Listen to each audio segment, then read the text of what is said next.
Good evening. My name is C.L. Edwards, and you are viewing the Trinity Channel live, streaming via satellite, via Roku, many means. And we are here today to talk about a sober topic, a serious topic.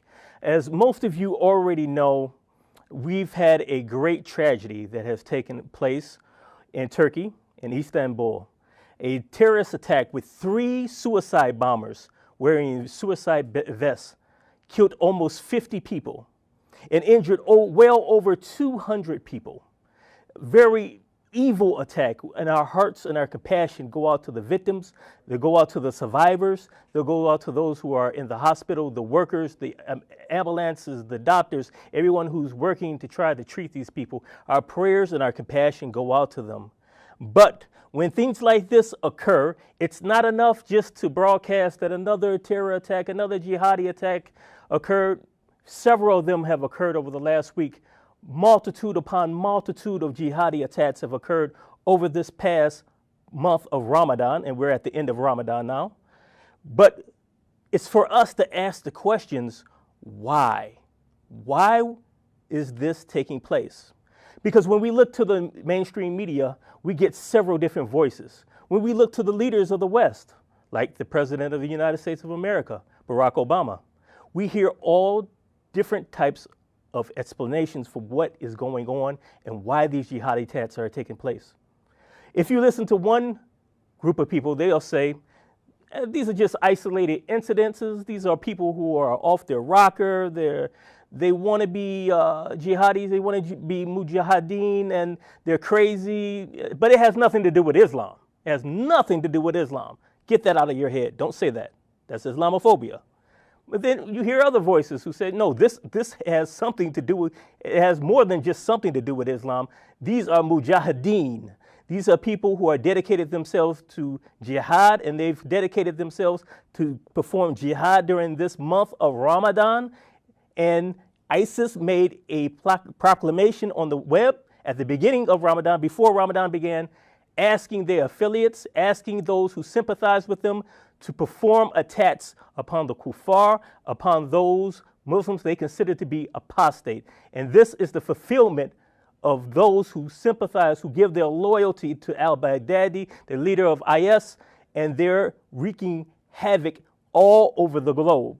Now, as evil as the incident in Istanbul was, that is not the only incident that has taken place within the last week.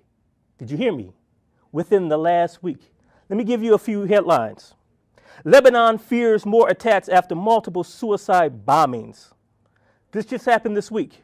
Lebanon government warned on Tuesday of a heightened terrorist threat after 8 suicide bombers targeted a Christian village at the border of Syria. And they said that this is connected to IS, the Islamic State. But yet there's more. I have a whole stack of headlines. Have you ever heard of Al-Shabaab, the youth? This is a Islamist group in the Horn of Africa who have pledged allegiance to ISIS. They recently assassinated an army colonel in Mogadishu. This just happened Monday. Also, Al-Shabaab performed a bombing at a hotel in Somalia that killed 15 people. That happened on Saturday. Boko Haram, have you heard of them? Islamic knowledge, Western learning is haram, is the meaning of their name. They're very heavy in Nigeria and the surrounding countries. Now, Nigeria has been attacking them and they've been pushed out. Now they're going into Niger. And they've entered into Niger and they've been wreaking havoc. They've been invading villages, reaping, stealing, raping, taking women as sex slaves, burning down the villages. They have caused so much havoc this week that the fishermen trade on Lake Chad has been shut down. And people are warning that because of their actions of Boko Haram, there's a chance that there could be a starvation crisis in this part of Africa affecting upwards to 20 million people if they're not stopped. In the Philippines, a Filipino mujahideen had 2 hostages, 2 reporters, a male and a female. They let the female go, and they recently, just as of today, as just reported, they beheaded her boyfriend. They beheaded him. This is in the Philippines. Grenade attack in Malaysia. A bar was blown to bits through a grenade attack to someone who put on Facebook that they pledged allegiance to ISIS, the Islamic State. Islamic terrorist in Germany. A market near a mosque, across the street from a mosque in Germany, has been raided, and they found a stockpile of weapons, military-grade war weapons. And that's just, I have tons of more headlines I could go through. That's just this one week, and that's not the whole entire month. We all remember what happened in Orlando with Omar Mateen. Now, my first guest tonight is someone some of you may know and some of you may not know, and that is Christian Prince. He's written several books. He's been on the forefront of Christian apologetics. He's confronted Islam. Let's give a warm welcome to our guest, Christian Prince. Are you there, Christian Prince? Yes, thank you very much. God bless. And I want to say thank you for Trinity Channel for hosting this show. And I hope today we will learn the truth and only the truth, and the truth will set us free. Amen. Amen. Let us be. This is not Islamophobia. This is the exposure of truth. Yes, and, you know, actually, Islamophobia is a topic by itself. You know, the question we should ask: why people they have Islamophobia, not Hinduphobia? Why people have Islamophobia, not Buddhaphobia? Why Islam causing the phobia? You know, there's phobia is just a lie created by the many of the Muslims and supported by the left, trying to say that there's no risk and there's no danger of Islam, when the fact nobody there even to go to the airport without security check because of Islam. Until 9/11 we used to go to the airplane and we are free from any security. Everybody remember? Yes. We used to go and walk. You can take your family to the airplane door, they give you a hug and you go. Until 9/11, and since then no security, no safety whatsoever because of Islamophobia or Islamo-terrorist. It seems like they would say that Islamophobia is an irrational fear of Islam, but it seems like it would be rational to fear an ideology that would cause over, almost counting at this point, 12 jihadi incidents in this 1 week. And I'm sure there are more that I haven't found. That seems rational, right? Yeah. It's everything is upside down, and you know these days the one who said the truth, they call him Islamophobia. Yes. So if saying the truth is Islamophobia, no problem. You can call us whatever you want. And the fact, all of them, they are the one is suffering from Islamophobia to the point they don't dare. I mean, like, why they don't dare even to say in the TV station that Muhammad he ordered to kill? Why don't dare even, like you see, like Russia TV, they say the Prophet Muhammad. They don't dare to say Muhammad. They have to say the Prophet Muhammad because they are afraid that somebody will hear them and will be upset. But they say the name of Jesus without saying anything. You know, this is just Jesus. Yeah. So they have no worry from saying Jesus, insulting Jesus, and attacking Jesus, because nobody have a phobia about it, and nobody will kill them for it. And the fact the one who have a phobia is the Muslims. If we put a cross, Muslims get offended. If we read the Bible, Muslims get offended. If we ring the bell, Muslims get offended. If somebody eat pork, Muslims get offended. They are the one who get offended from everything, but yet we are the one who have a phobia. And Muslims, they start their day praying 5 times a day by cursing the Christians and the Jews. And yet we are the one who have a phobia, when in fact we are the one who pray for the whole world, including the Muslims, for safety and for better life and to know the truth. We never heard a priest saying, may God curse the Muslims. But the Muslims, they do that always, and it's part of their Quran, chapter 1, verse number 7. Yes, this is true. Al-Fatiha. And you just reminded me of another headline recently this same exact week. In Egypt, over 1,000 Muslims went on a rampage in a city, assaulting and attacking 80 Christian homes because there was a rumor that they were going to start a church. So that was everything is possible. They get offended from anything. You know, anything will offend the Muslims, and it doesn't matter what do you do, they are offended. You say you talk, you don't talk, they are offended. Even if you stay home, just because you are being a Christian, you are offending them, because by being Christian, you are saying to them, without talking, that I don't believe in your prophet, and this is something offensive for them. So Islam is a religion.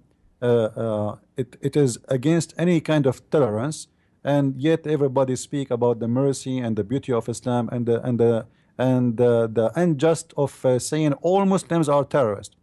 You know, for whatever I say in this TV, just for everybody to know, I am the one who present myself. I don't represent Trinity, which means Trinity channel, they have their opinion, they can say whatever they want. Whatever I say, I'm responsible for it. I say every Muslim believe in the Quran is a terrorist, because you cannot be a Muslim unless you believe in the manual, which is the Quran. And the manual of the Quran says it clearly, I will install terror in the heart of the disbelievers.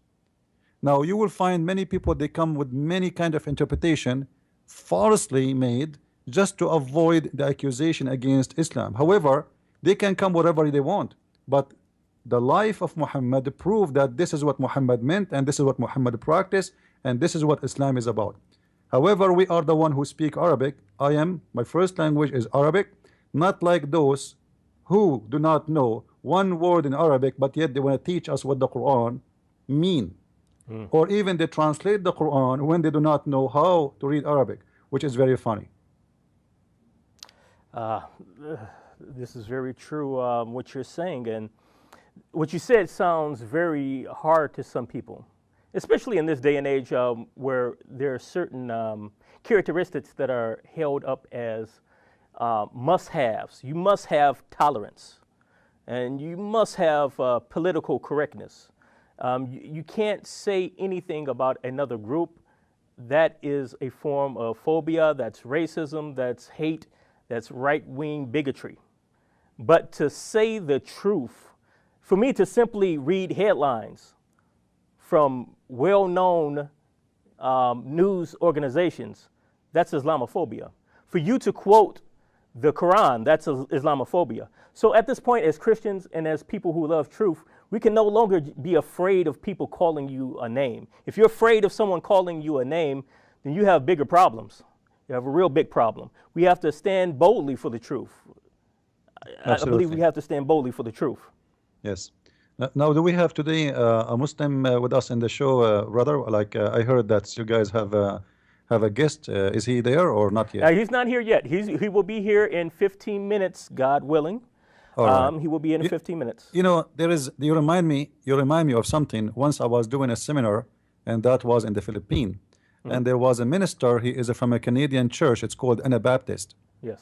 So he asked me like about my seminar, what I do, etc.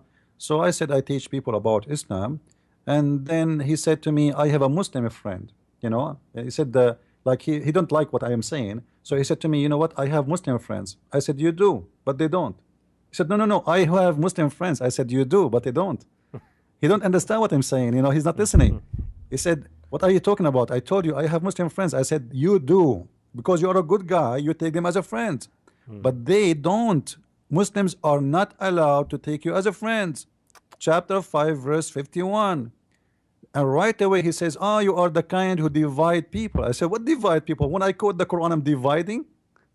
I'm not the one is dividing. Is the Quran divide people? Is the Quran saying, take not the Christians and Jews as a friends? So for me quoting the Quran, you blame me that I am the bad person. Not the verse is saying that, it's me. So I'm just showing you that when you say I have a Muslim friends, you are very wrong, because Muslims cannot take a friend unless he is a Muslim. And this is unless correct. they are lying to That you. is correct. That So is correct. you say to me, I have Muslim friends. I say, yes, you do, because you are a good guy. You have a good heart. You are a Christian person. You take them as a friends. But Muslims are not allowed to take you as a friend, which means you are always considered as an enemy. This is the only meaning, you know, not to take someone as a friend. And that's our example from Jesus himself, who was a friend to sinners, who associated and who would be invited to a dinner by a sinner, by a tax collector, and he would accept the invitation, and the religious authorities would look down upon him and look at him and say, how could you be a rabbi and go to the dinner invitation from a tax collector? But our Lord would do that, and we follow our Lord if we are true Christians. but they follow Muhammad and his companions. And they said to enjoin the good and forbid the evil. Correct. And the greatest form of enjoining the good and forbidding the evil is with the hand, physically. If you have the power and you have the ability, it is wajib upon you to stop evil and to put into effect the good, and the good is the Sharia.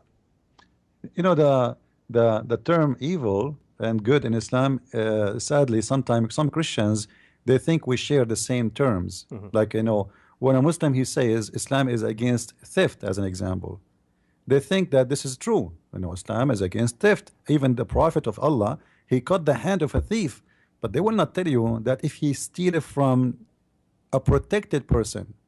Muhammad is the same as a gang leader. If you are under his protected deal, which is converting to Islam, he protect you. You are part of the gang. But if you are not part of the gang, then somebody stole it from you, it's okay. Actually, he encourages men to steal from those who they are not part of the gang, which means they are not Muslims. So the word stealing does not have the same meaning in Christianity and in Islam. In Christianity, it doesn't matter you steal it from who. It is bad, it's against God, it's a sin. You steal it from a Muslim, you steal it from a Jew, you steal it from a Hindu, it doesn't matter. You are a thief. In Islam, no. You are a thief only if you steal from someone he is protected by Allah, which means he is a Muslim. In Islam, adultery have different value, which is, you know, like in Christianity, Jesus, he said, if you look at a woman and you wish her, you committed adultery with your heart. Muslims, in their Quran, they believe in something it's called a lamam, which means a Muslim, he can look at a woman, he can play with her body. I don't want to speak in graphic. He can touch everywhere, and as long as he don't have sexual intercourse, this is not adultery in Islam. This is a small fault. So adultery in Islam have totally different meaning too, you know. And that can goes for everything, even lying. Jesus said even you cannot take an oath. Either you say yea, yea, or nay, nay. You don't say by name of God, and you don't lie, because any lie is coming from the devil. Muhammad, he said you can lie in 3 cases: to your friends, to your family, and your enemy. And for God's sake, who left? Who's left? If you can lie to those 3, that's a good point. Nobody is left, you know. This is a good point. There's nobody left. Yeah. I don't know if this was the surah that you were referring to. No, this is earlier. This is in the hadith. No, I'm just talking about something you said earlier about terror, striking terror in the heart. But I was looking at Surah 8, 12, and 13, where it says in the English translation, remember when your Lord inspired to the angels, I am with you, so strengthen those who have believed. I will cast terror into the hearts of those who have disbelieved. So strike them upon the nets and strike them upon every fingertip. This is because they oppose Allah and his messenger. Whoever opposes Allah and his messenger, indeed Allah is severe in penalty. I don't know if that was what you were referring to, but yes. Well, you know, the terror in the Quran appear in not only in one place. Yes. However, Muhammad, he confirmed in the hadith that he been victorious by terror, and people, they used to give up and surrender to him because of his terrorism from a distance of a month. So Muhammad, he understand the power of terror. Like, you know, a few guys can terrify a whole town. If you remember, a few years ago, there was a guy, his name is Muhammad, in New York, I think. They call him Muhammad the Sniper. You know, he terrified the whole city of New York. He's just one guy, and he have a young boy with him. Yes, I remember one guy terrified that. the city of 9 million people. Why? Because you do not know who's your enemy. You do not know who's going to kill you. You do not know why. And this is terror. So terror is very powerful, and Muslims, they know that by making terror, they can make you subdued. They can put fear on you, and you became scared, and then you do what they want. So terror is not really the target. Terror is a tool. Islam use it in order to put fear in your heart and make you convert to Islam. Like if you go to chapter 3, verse 151, it says, سَنُلْقِ فِي قُلُوبِ الَّذِينَ كَفَرُوا الرُّعْبِ. We are going to put in the heart of those who they are disbelievers the terror, for they are disbelievers. Now, why he want to put terror in their heart? Because simply terror is the way to punish them and make them agree. The whole point is how to make you subdued to Islam and surrender. Like, you know, even some people, they give you a false meaning of Islam. They say to you, Islam mean peace, which is Yes, false. Islam yes. have nothing to do with the word peace. The word peace is salam, coming from shalom or shlama in Aramaic. The word Islam is the opposite of salam. Like in English, we say known and unknown. So you add the n before known, that will make it unknown. This is exactly the case of Islam. Salam is the word mean peace. Islam is surrender. It's the opposite. It is you surrender, I will not kill you. However, don't ever trust Muslims saying to you, you surrender, we will not kill you, because this is exactly what Muhammad did with Bani Qurayza. He asked them to surrender, they did. He slaughtered them. He slaughtered them all one by one, including children. So you surrender to Islam, still you are not sure really you are going to be safe, you know, because even after you surrender, there's tons of surprises might happen, and this is a person you cannot trust. Who can trust the devil? You tell me. I wouldn't trust the devil. That doesn't make sense. Now This is exactly. we only have a few minutes before we go into a break, and we have our guests come on. Just in these last few minutes, could you like give our viewers who may not know, what is Ramadan? What's Ramadan all about? What's that? You know, I wanted to hear from the Muslim interpretation of Ramadan because we will have him soon. However, supposedly Ramadan is a month where Muslims they fast for certain amount, a certain time of days, and for certain hours during the day, which means the sun rays to the sunset, and they fast from all kind of activity involve food or drinking or even sexual relationship. However, I don't see any fasting there because you believe it or not, I eat once a day. That's mean I'm fasting Ramadan twice every month. You know, like I eat once every day, which means once every 24 hours.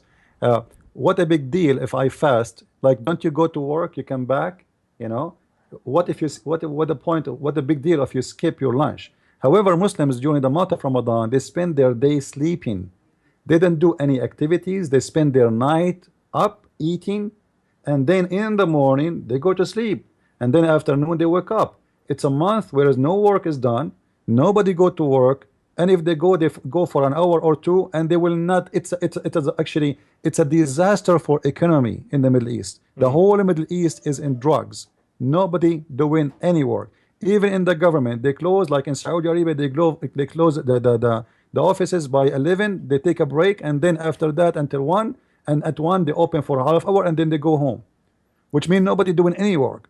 So the whole country will be in a sleep stage, and yet they say to us, you are fasting. You know, fasting is someone, he go to work, he work hard, he sweat and etc., but not the one who spend the night up watching TV and movies and eating as much as he can. Actually, in the month of Ramadan, all Muslims, they suffer from the increase of weight, because they eat up normal. They don't eat the way it is.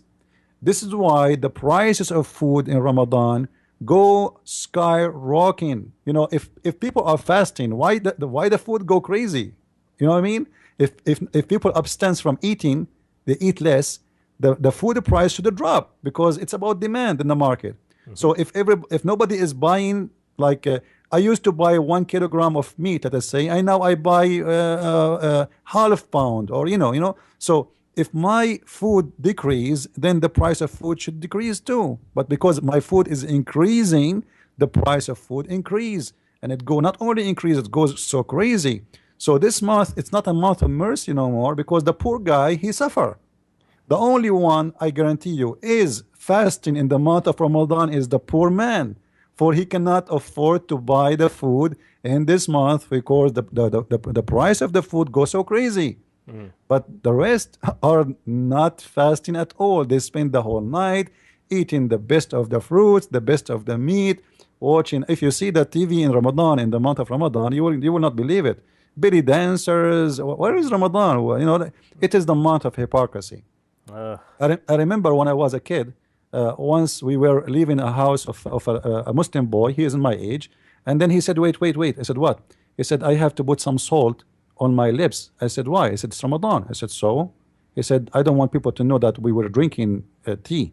So he put salt in his mouth to make it look dry, and then he said, don't talk to me now. I have salt in my mouth. So until when he's done, I said, "How you learn this?" He said, "My dad he do it too, and my brother he do it too, and my mom do it too." So everybody put salt in their lips before they leave the house, in order to show themselves that their lips is dry and they are fasting and they did not drink the whole day. But in fact, nobody is fasting. It is a month of hypocrisy. Oh, and we know that the Lord Jesus Christ said, which is recorded in the four Gospels, he said to his disciples and all those of Israel who were gathered together to listen to him, he said regarding fasting, he said when you fast and when you pray also, to not let it be known, not to show off to others. In fact, he said, do the opposite of what you just described. He said to get yourself together, wash up, straighten yourself up while you're fasting, so so you don't project to everyone that you're in a state of fasting. But we see the differences between the Christian worldview and the Islamic worldview. Now, we only have a few seconds before we go to the break, so we're going to go to a break for now. And when we come back, hopefully we'll have an additional guest, our Muslim guest, who will be with us, and we will continue this dialogue. So please don't go anywhere. Stay tuned. You're viewing the Trinity Channel. I am C.L. Edwards of CallingMuslims.org. Thank you very much. To our viewers all over the world, you can watch us by satellite through the following frequencies. For North America and Canada, please join us on the Galaxy 19 satellite, frequency 11966 horizontal. For Europe and Middle East, join us on the Hotbird satellite, frequency 12111 vertical. For Australia and New Zealand, please join us on the Optus 2 satellite, frequency 12546 vertical. For more information, please call the number on your screen or visit us at trinitychannel.com.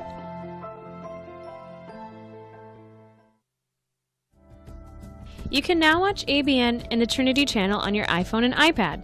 Search for ABN Sat in the App Store. You can watch all the following channels: the Arabic Channel, the English Trinity Channel, the Worship Channel, the Surith Channel, the Kurdish Channel, the Al-Quddus Channel, the Prayer Channel, and a special channel for Europe and the Middle East. For more information, please call the number on your screen or visit us at trinitychannel.com.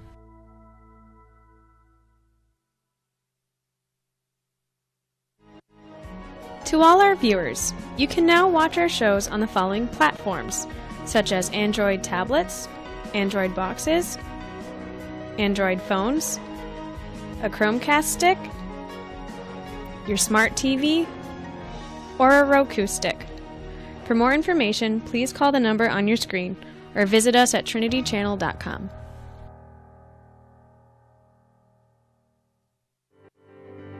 ABN viewers, to watch free reruns of our marathon shows, apologetic shows, and English programs, go to www.youtube.com and type Trinity Channel.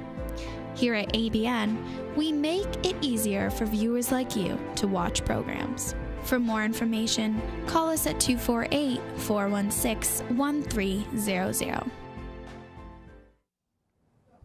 Yes, welcome back to the Trinity Channel. I am C.L. Edwards from CallingMuslims.org, and you are viewing a terrific show today. We are talking about Ramadan, and we're talking about some of the jihadi terror incidents that have occurred over this past Ramadan month. If you didn't know, if you're not Muslim, you don't know about these things, we are in the Islamic month of Ramadan, and it has been a very bloody month. Now, that's not Islamophobia. That's just me stating a fact. And if I'm not allowed as a Christian to state a fact, then we have a real problem. I'm not the one who's being the bigot. You're the one that's being the bigot. And I have the right to say that you're being bigoted towards me. And I have the right to stand up for myself. Now, we are expecting some guests to come in. They haven't quite arrived, but very soon we will have in-studio guests, Dave Ajami and Adib Yaksil. And Adib is a Muslim of Turkish descent, and we are hoping that he'll be in. But we do have Dave Ajami, who will be in the studio here with us to continue this discussion. Now, for the last half an hour or so, we've been talking with Christian Prince, a Christian apologist extraordinaire, author, a speaker, and a all-around scholar of Christianity and Islam. Christian Prince, are you still there? Yeah, I'm worried that our Muslim guest will not show up because You scared him. He was looking at the live stream, and maybe you said something that was very offensive. I don't know. No.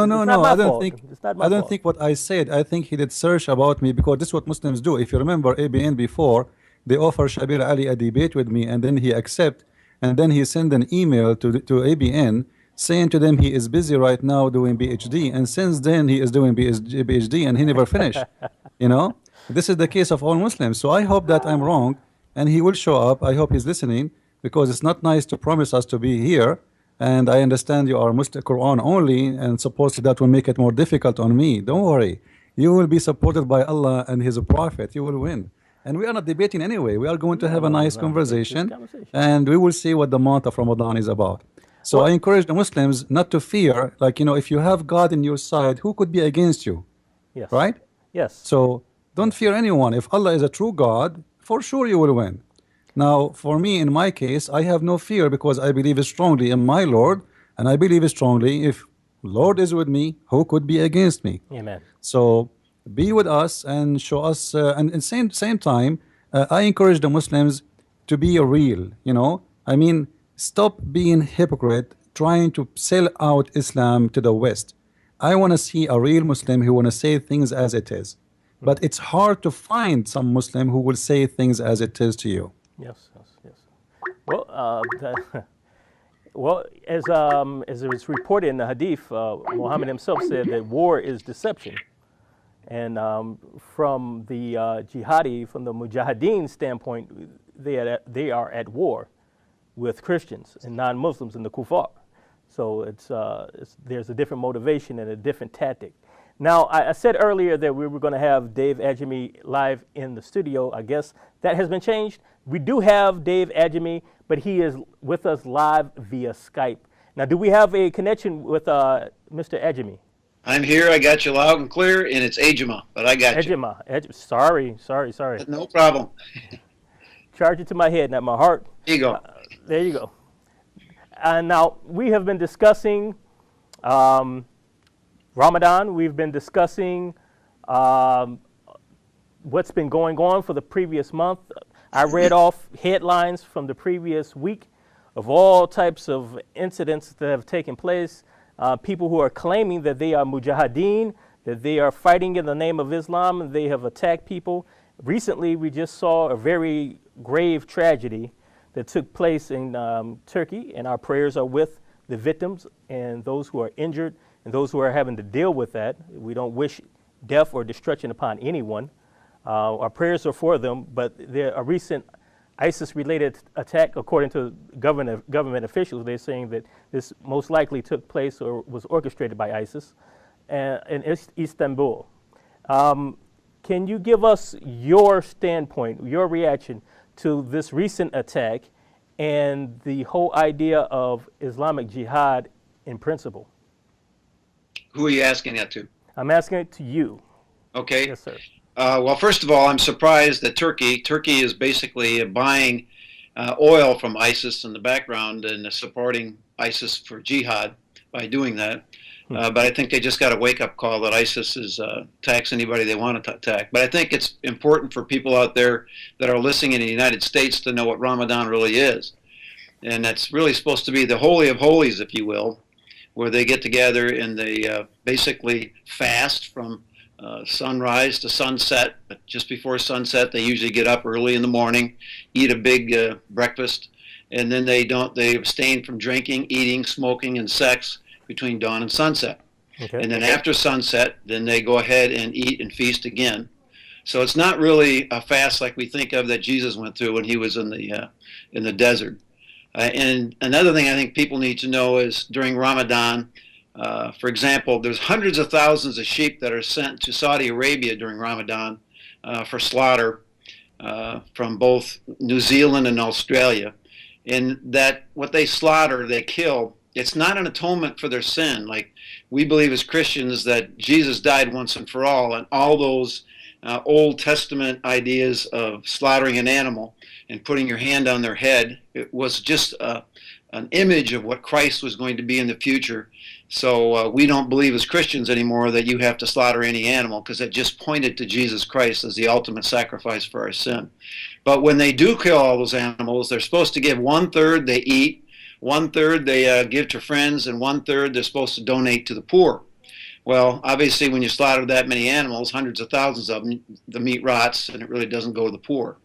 But during Ramadan also, they're supposed to consider giving money for like a tithe, what a Christian would give, an alm, if you will.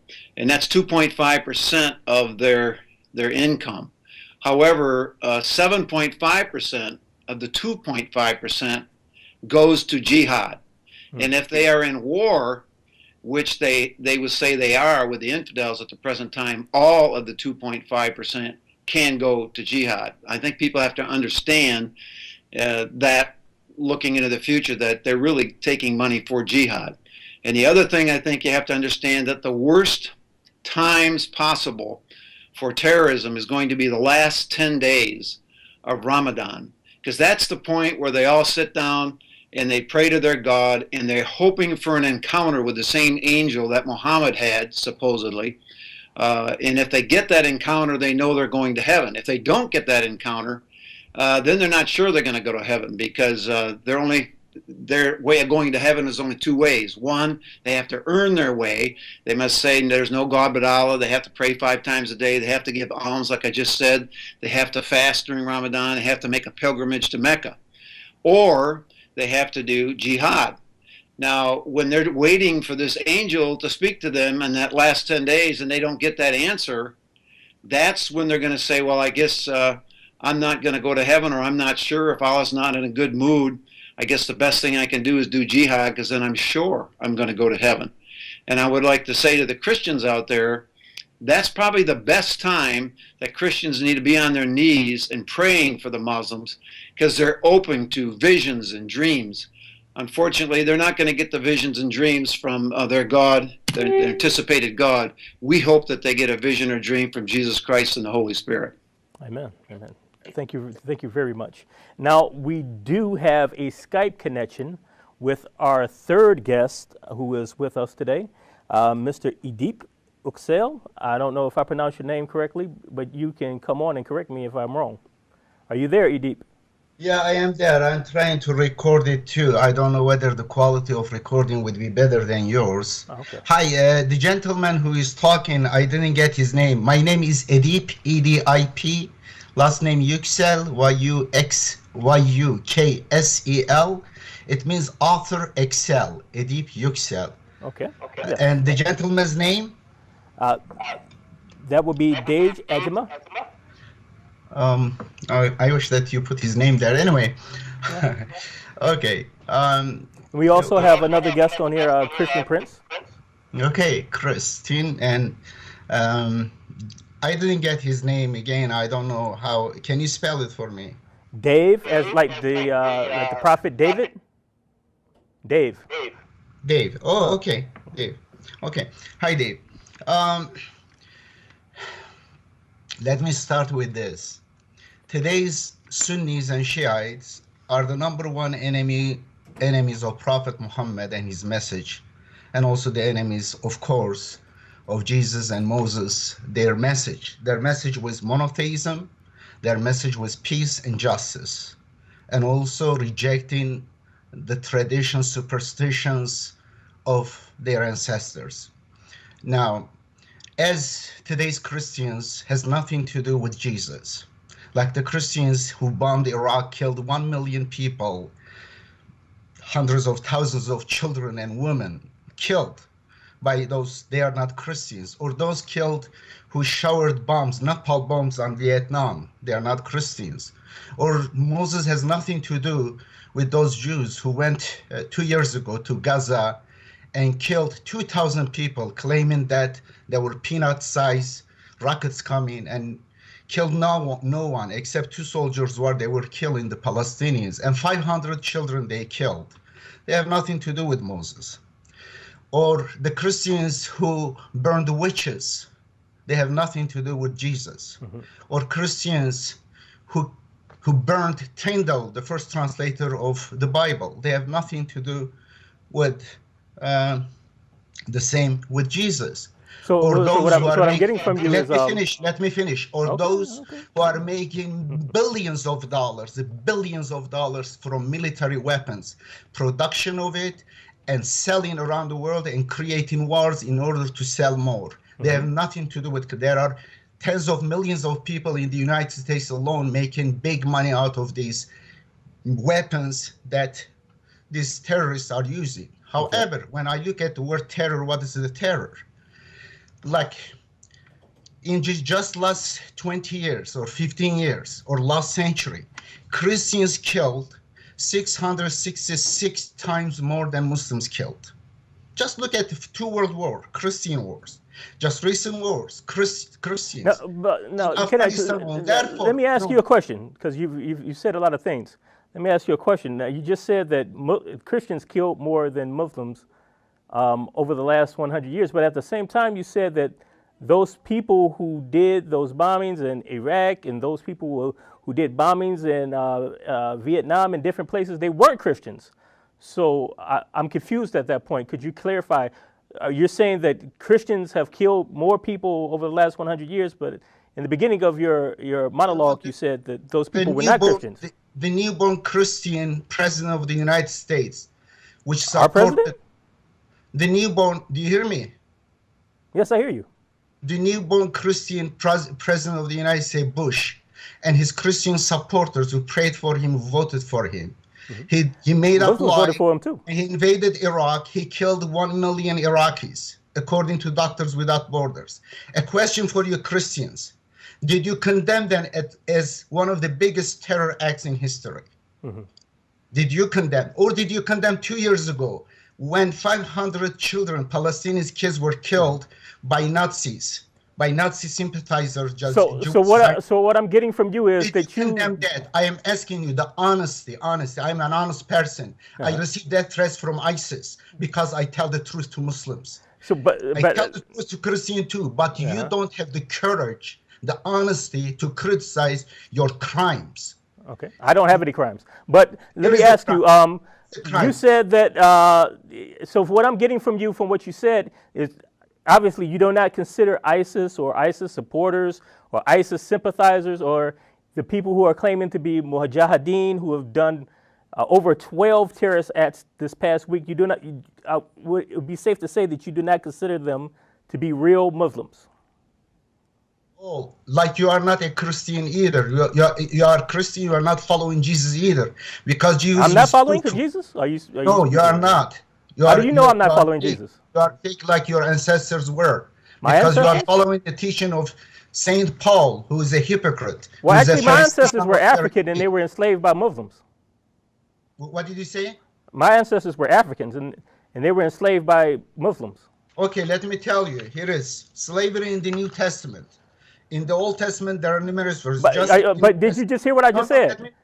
Sir, did you just hear what I said? You said that I wasn't a real Christian, and I'm an African American. My ancestors were brung over here on the transatlantic slave trade. Europeans purchased them from Muslims who established slave auctions in Africa, along the coast of Africa. Slavery. Those Christians, they have nothing to do with Jesus, who were slave owners. Okay. And those Muslims, who are slave owners, they have nothing to do with Islam. Muhammad owned slaves. Excuse me. Muhammad owned slaves. No. Muhammad did not own slaves. Absolutely big lie. Okay. He freed a slave. Oh, okay. He freed a slave. Okay. How do you know if he? So, where in the Quran does it say that he freed a slave?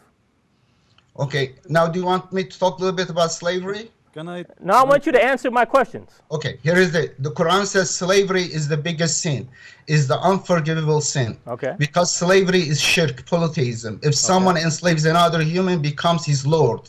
Okay. It is in Arabic. It is Rabb. Lord, you know Arabic. Who knows Arabic here? Abd means the slave. Okay. A person cannot be the abd of another other than God. If a person claims someone to be his abd, means his slave, he becomes like Pharaoh. Pharaoh was Pharaoh. He was arrogant. He was the worst people because he enslaved people. He claimed that he is the Lord of other people. Okay, I get you. Slavery, Thank you. Slavery contradicts the most important principle of the Quran, Islam, which is the peacemaking, which is the system of all messengers, prophets of God. Thank you very much for that answer. Now, I did ask where you said Muhammad didn't own slaves, and I asked where does it say in the Quran Muhammad didn't own slaves. But Christian Prince, let's get some of our other guests into this conversation. Finally, we don't want to just put it on one person. Christian Prince, what do you think of what you just heard? Finally, you put me on air. I'm muted. I'm trying to share, and this guy is rambling all over. First of all, you are changing the topic, and which is a sign of hypocrisy. Number two, you Muslims, you remember America that attacking Iraq when the Iraqi they came and kissed the shoes of George Bush to go, and you Muslims are the one who paid for the cost of the war, the Gulf War #1 and the Gulf War #2. You Muslims are the one who asked America to involve in Al-Bosnia, and you kiss the shoes of America to protect the Muslims in Al-Bosnia.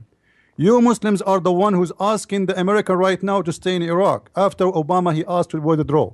You Muslims are the one who asking America to stay in Turkey, your country, and you are the one who is giving them a base to stay in your country, and yet you hate America. You Muslims are a bunch of hypocrites, and you have no dignity. Number two, you are a person who says that you Christians, you kill more. According to Christianity, we kill only to defend ourselves. The one who died by the sword, the one who killed by the sword will be killed. You Muslims are the one who attack us. For 600 years we have no crusade whatsoever. The crusade started after you Muslims attacked us, not before. For 600 years we never heard of crusade. Enter you Muslims, and your Turkey, actually the one you are living in, it is an occupation on our land. This is our land, and you speak about killing and attacking and taking the land of others. This is the Constantinia. This is a Christian land. You invaded, you Turkish. Number two, you said Islam is against slavery. In front of everybody is watching us, I challenge you to show me the verse in the Quran that says that slavery is a sin. Just to show everyone that you are making things up. Number three, you said Muhammad, he never owned a slave. I saw your translation of the Quran. Now let me tell you about those who follow Khalifa. They found the hadith exposing Muhammad, so they said to themselves, we are going to reject the hadith because hadith is exposing our prophet, who is nothing but a child molester, who is a criminal, who is a thief, who is a killer, who even spy at his own son wife when she was almost naked, and he forced his son to divorce her so he can have her. They rejected all the hadith, but now the Quran became a problem still, because a lot of stories in the Quran is very offensive. So what they come with is a new solution. Let us change the meaning of the Quran. So this guy, he come with a new interpretation of the Quran, and a new translation which fit with whatsoever with nothing. And he just said, we heard him, that the Shia and the Sunni are the enemies of Islam. He did say that. Who is left? How many like you in the world who believe in what you believe? 1,500? So according to you right now, all the Muslims are nothing, and they are not Muslims. You are the only one Muslim left in this earth. So who care for you? Who count? You count for no one. You don't count for the Muslims. You don't count for anyone. Nobody accept your theories and your lies because simply you cannot support it. And now, let us go for academic talk. You said that the topic today is the month of Ramadan, and until now you said nothing about Ramadan. Now I challenge you, you as a Quranic person only, who don't follow anything except the Quran, to tell me where in the Quran it says you have to fast the month of Ramadan as 30 days from the sunset to the sunrise, and you don't eat, you don't drink, you don't etc. Can you show me? You cannot. So you are talking about fasting, but you do not know where to get fasting from. Can you show me a proof? And I would like the host to give you the mic back. I want to see from the Quran, Mr. Quran only, show me where in the Quran it says to you how to fast, when to fast, and where to fast, which mean the timing, the location, how to do it, how to stop, when to start. Can you show me? Gentlemen, yes, Mr. Adib, you're back. You accuse me of hypocrisy. Exactly, you did. You made up many lies against Prophet Muhammad, against the Quran.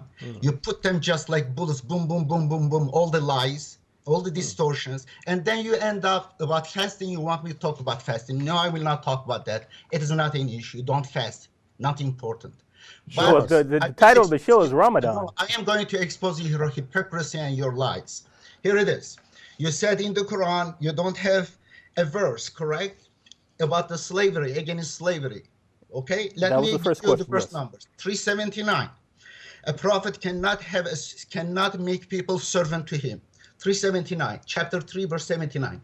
Chapter 4, 3, 25, 92. Chapter 5, verse 89. Chapter 8, verse 67. Chapter 24, verse 32, 33. Hold on. Verse 3, You're spitting out verses, and the audience can't hear what you're saying. Hold on. Says, the disbelievers, the ingrates, they do not free slaves. Can you put me on? Okay, we got your answer. We didn't understand half of the verses you said, but we got your answer. So, Christian Prince. Yes. Listen. Can we This guy, he have no dignity whatsoever. Listen carefully. He quote for us Quran chapter 3, verse number 79. Obviously, he don't speak Arabic. He do not know what Arabic is about.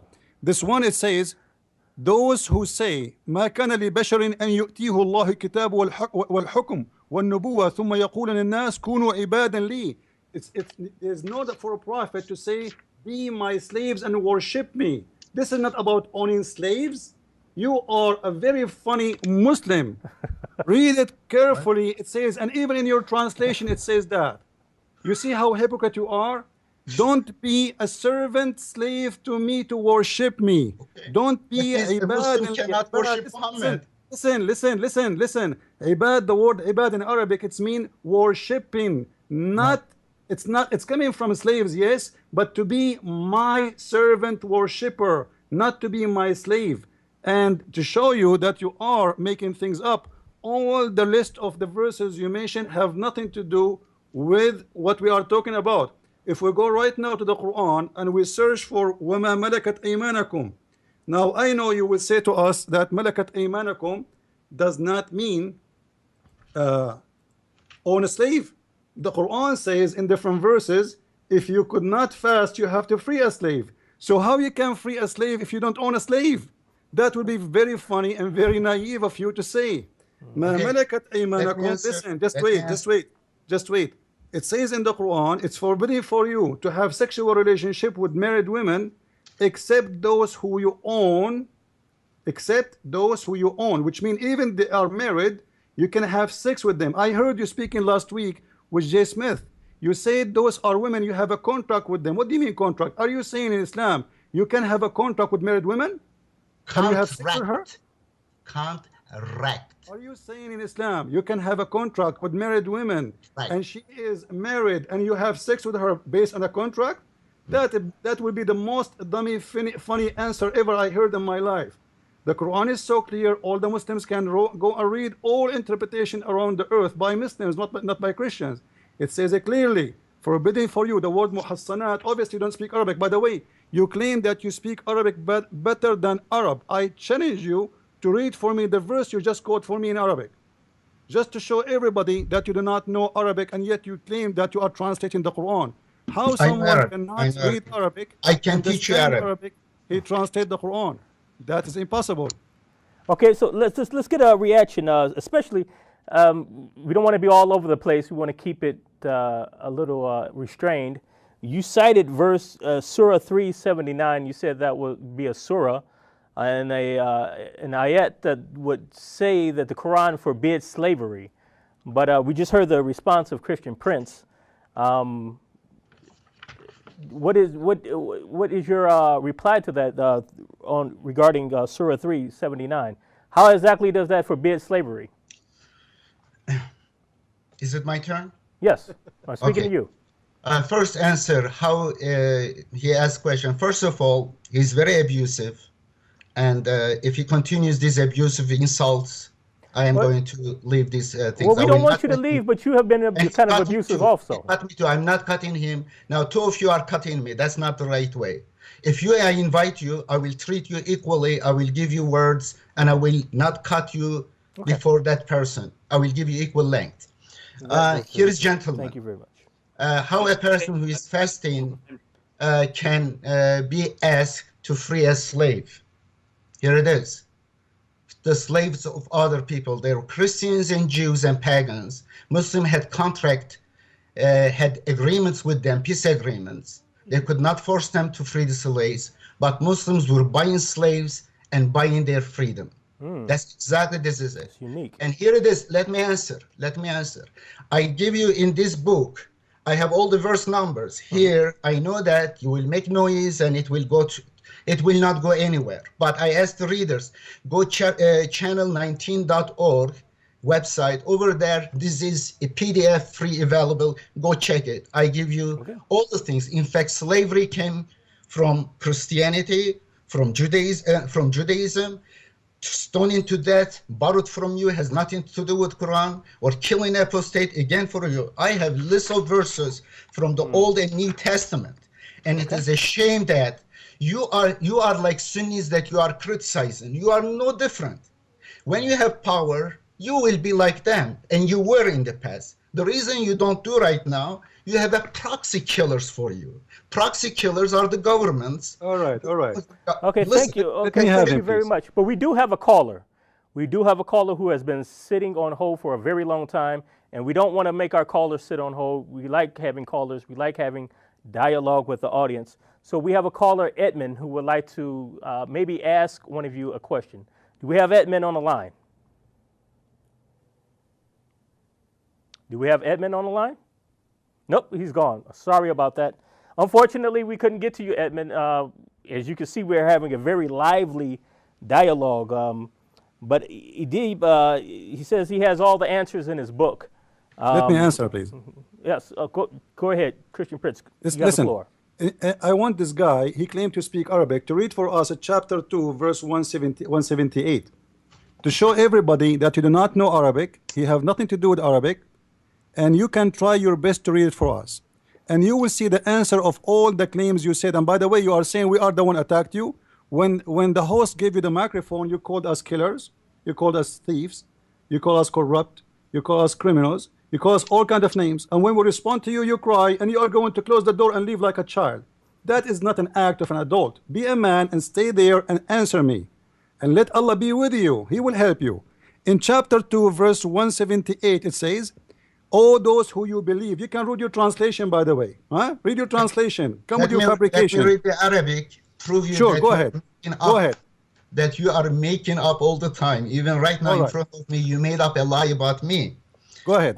يا أيها الذين آمنوا كتب عليكم القصاص في القتلى الحر بالحر والعبد بالعبد والأنثى بالأنثى فمن عفي له من أخيه. Stop. Listen. What al-abdu bil-abd wal-hurru bil-hurr mean? The free with the free, the slave with the slave. Thank you very much. It's not your slave. Listen carefully. Okay, guys. One person at a time. We got to have one person at a time. One person at a time.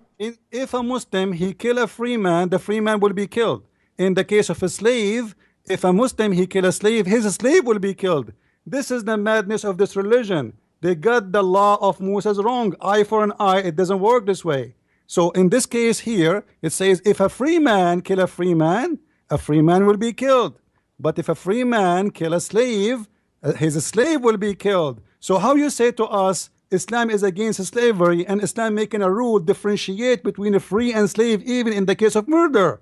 So if a free man kill a slave, a free man will not be killed for killing a slave. Instead, we will kill his slave, for it is eye for an eye. So you kill my slave, I kill your slave. And this is showing us how clear the lie you came with, saying that in Islam we are against slavery. Now, you know what? Everybody can go and read all translation of this verse by anyone they choose, and they will see how come you, Khalifa followers, you come with on your false fiction. And you are the one who said the word there is abd. And you are the one who translates saying slave for slave. Thank you very much. Now, listen carefully. Today we are talking the whole point. Okay. The whole point.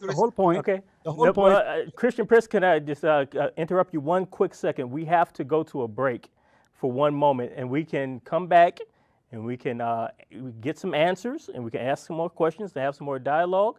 And in fact, we can ask Dave, who's been patiently sitting there quietly, his take on what's been going on so far. But we're going to take a break real quick, and we're going to come back. So don't change the channel. Don't go anywhere. You're watching the Trinity Channel. To our viewers all over the world, you can watch us by satellite through the following frequencies. For North America and Canada, please join us on the Galaxy 19 satellite, frequency 11966 horizontal. For Europe and Middle East, join us on the Hotbird satellite, frequency 12111 vertical. For Australia and New Zealand, please join us on the Optus 2 satellite, frequency 12546 vertical. For more information, please call the number on your screen or visit us at trinitychannel.com.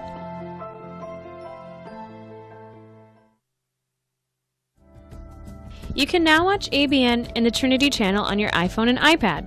Search for ABN Sat in the App Store. You can watch all the following channels: the Arabic Channel, the English Trinity Channel, the Worship Channel, the Surith Channel, the Kurdish Channel, the Al-Quddus Channel, the Prayer Channel, and a special channel for Europe and the Middle East. For more information, please call the number on your screen or visit us at trinitychannel.com.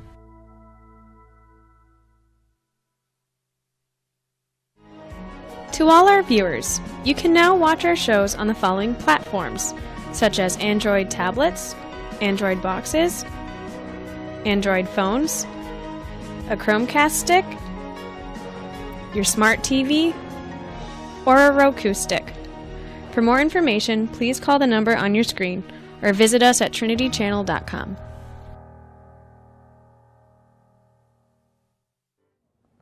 ABN viewers, to watch free reruns of our marathon shows, apologetic shows, and English programs, go to www.youtube.com and type Trinity Channel.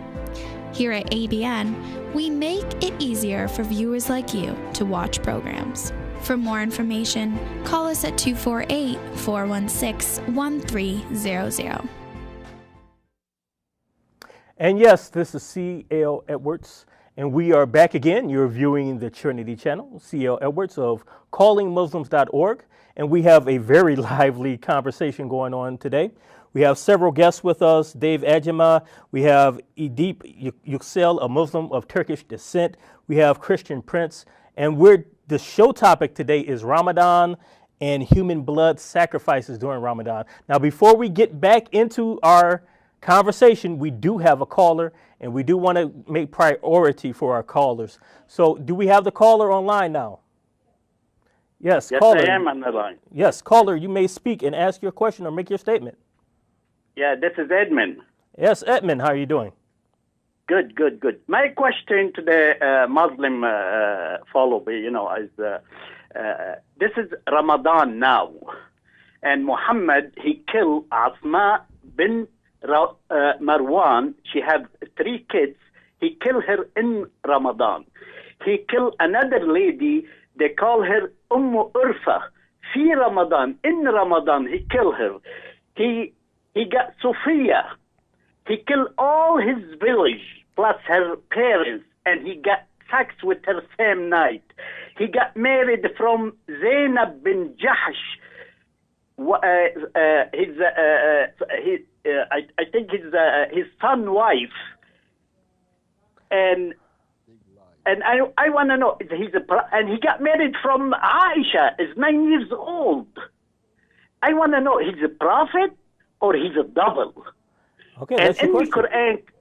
the Quran, they say, أيها النبي حرض المؤمنين على القتال. He understand what that means.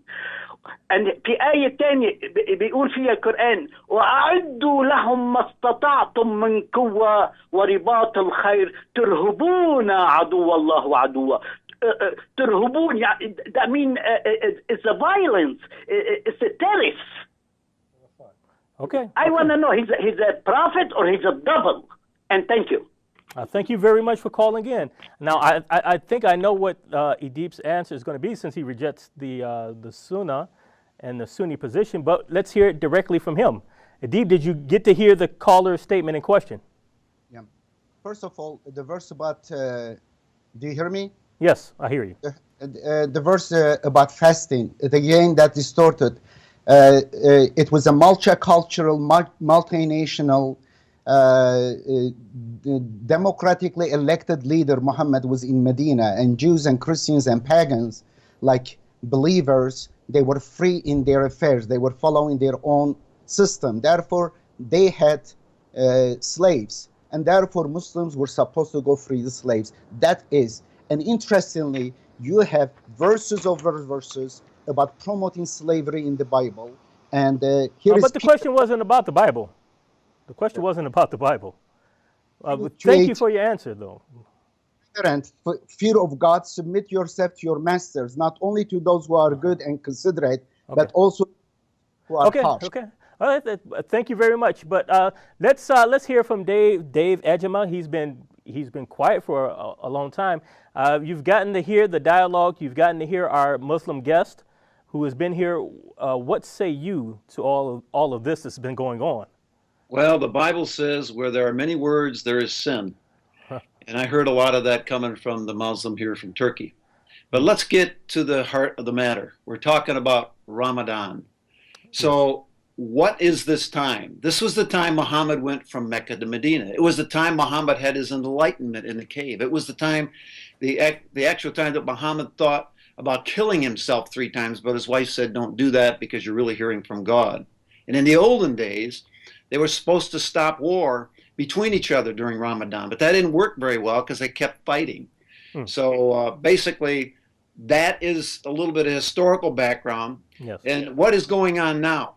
June 14, 2016, in France, a 32-year-old Muslim stabs a girl because during Ramadan as basically a sacrifice, something he thinks he should do.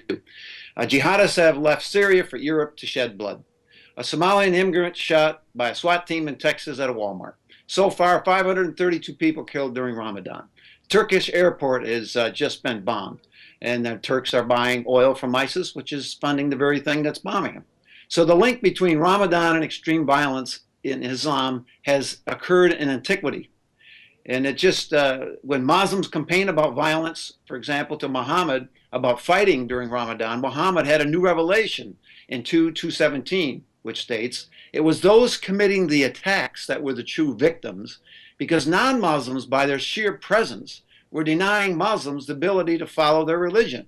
Now, how ridiculous is that? Others, for example, killing homosexuals was not a great sin because such temptation was a far greater sin.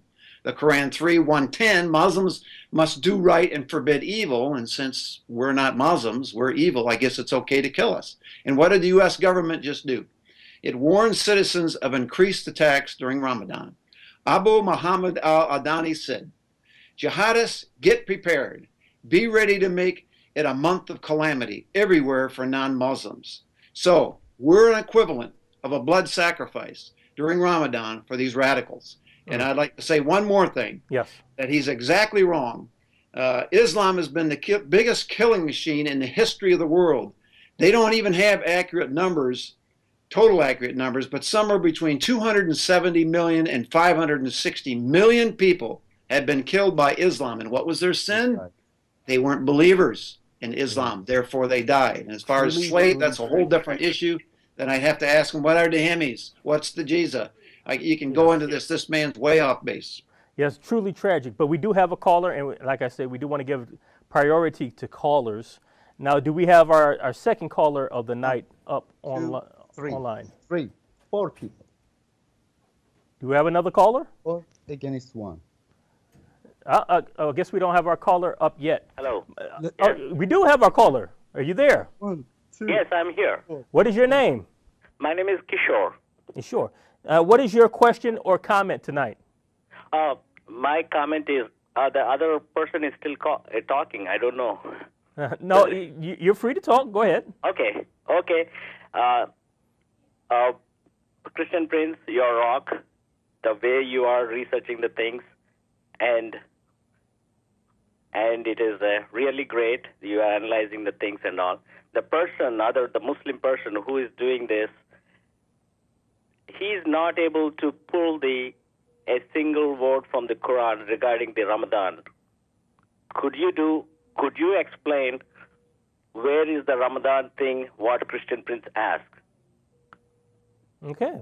So you're asking what Christian Prince asked maybe 10 or 15 minutes ago about where in the Quran can we find the fiqh, so to speak, for Ramadan?